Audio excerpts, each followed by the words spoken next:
We are witnessing a total political system failure in America. If you're anything like me, you may find yourself constantly overwhelmed by everything that's wrong with politics. And when I say politics, I'm not talking about Democrats or Republicans.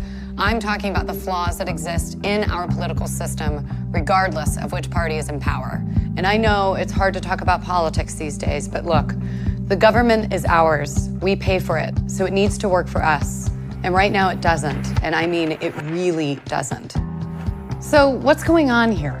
Is it Russian meddling and social media? Is it him? Is it her? No. Those two were the least popular presidential candidates since they began keeping track of such things. Only 4% of Americans have a great deal of confidence in Congress now. Just 4%. America is no longer even considered a full democracy. We are witnessing a total political system failure in America, which is the complete opposite of what our nation's founders had in mind.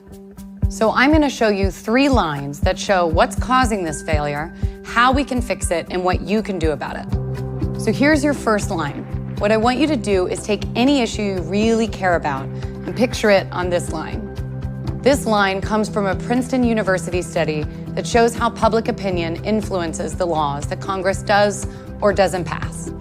They looked at 1,800 public opinion polls over a 20-year period, and we took their data and plotted it in this chart. See this horizontal line? That shows public support for a law amongst average Americans. This vertical line? That shows the likelihood of the public support leading to the passage of a law. When you plot it for the average American, you get a line that looks like this. There's your issue sitting on that line. If there is 0 support for a law, there's about a 30% chance that Congress is going to pass it. And if there is 100% support for something, the most popular thing ever, there's still a 30% chance that Congress is going to pass it. So the line is horizontal because no matter how much support there is among average Americans, there's still a 30% chance that Congress is going to pass that law. Princeton determined that the preferences of the average American appear to have only a minuscule, near zero, statistically non-significant impact on public policy. How in the hell does that happen? Consider this. Politicians are spending up to 70% of their time raising funds for re-election after they get into office. Why? Because in order to win a seat in the Senate in some races, you would have to raise $45,000 every single day. 365 days a year for 6 years to raise enough money to win. Now consider that only 0.05% of Americans give more than $10,000 to politics. And then you see why politicians have become completely dependent on the 0.05% of Americans, billionaires and special interest groups, who fund their campaigns. Meanwhile, you've got lobbyists writing our laws and donating to the politicians who pass them. We have a 2-party duopoly of Democrats and Republicans that makes it so that independents can't win, while the American people are leaving the major parties in droves. As you can see here, nearly half of American voters are now registered independent. And then there's gerrymandering, with politicians drawing the boundaries of their own voting districts into crazy shapes designed to prevent competition. Today, only 14% of House campaigns are actually competitive. 86% of them are not.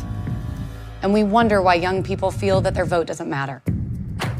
I've covered a lot here, but it all adds up to this vast ring of influence over our elected leaders.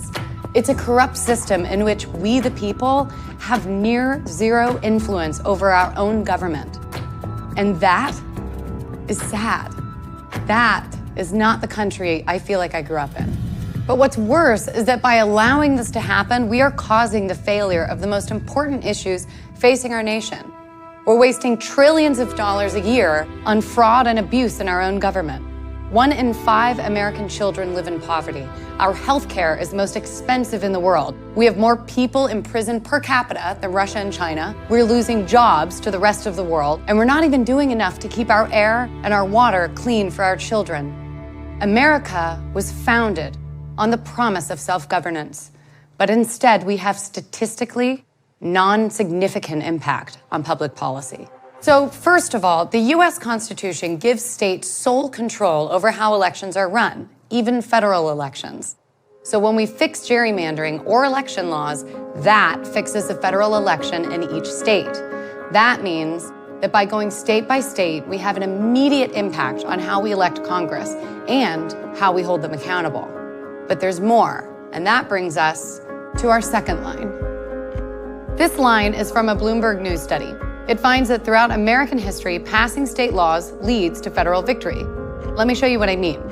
This chart shows the number of states over time that pass laws giving women the right to vote. When it hits the right side of the chart, that's the federal victory. Okay, now I want you to watch the blue line. We're gonna do this again with interracial marriage. There were a few states in the Northeast that made it legal decades ago, and centuries go by, and we hit this blue line where all of a sudden there's a rush of activity, which leads pretty quickly to federal passage. So here we are again with same-sex marriage. One state, Massachusetts, for many years. A couple decades later, we hit that blue line, a jump in state activity and federal passage. This isn't about these issues. This is about a winning political strategy. The crucial finding in the Bloomberg study is that a key event, often a court decision or a grassroots campaign reaching maturity, triggers a rush of state activity that ultimately leads to a change in federal law. So fixing this problem is possible, but how do we create our trigger moment for this issue? Well, the grassroots campaign from the study, that's Represent Us.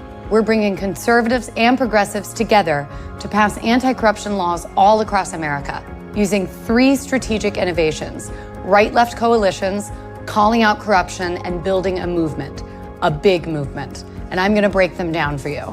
Can I do this part? No. First, right-left. This is how people self-identify in America. This isn't party identification. This is how you feel politically. And as you can see, it's 25% liberal, 36% conservative, and 34% moderate. But for the past 40 years on the reforms I've outlined, it's liberals speaking to liberals using liberal language with liberal messengers, liberal. I just had to say that one more time. And you're just not gonna change the political power structure of America with 25% of the people. Fixing corruption requires that we enlist all Americans, liberal, conservatives, and moderates who, as we've shown, overwhelmingly support reform. Number 2, corruption. When we talk about money in politics, gerrymandering, democracy, campaign finance reform, most people just tune out, but people are fired up about corruption. And number 3, we must build a movement, a big movement comprised of all kinds of people from all across America fighting to pass anti-corruption laws, and then make sure they are implemented and protected. So again, liberals and conservatives working together, corruption, and build a movement. This is the foundation of Represent Us. We believe the government should work for every American, not just a handful of billionaires and special interests. But it's not just an idea. In a few years, we've already racked up 85 wins all across the country. And if we can get those 85 wins to 850 wins, we can fix our corrupt political system, save America, and get to work on fixing everything else that's broken in our country. This is how we build this movement big enough to trigger that rush of state activity that leads to a change in federal law. And that brings us to our last line. Right now, this is you. And right now, these are all of the ways that you can help us go state by state, city by city, to fix the corruption in American politics. Volunteer and join a Represent Us chapter. Or, if that's not your thing, join the Commonwealth to make a monthly donation in support of someone who does volunteer. 100% of your money goes straight to passing these laws, not to overhead or our expenses. Every voice matters. Your voice matters. If you do nothing, nothing changes. But if we all do a little, we can win together.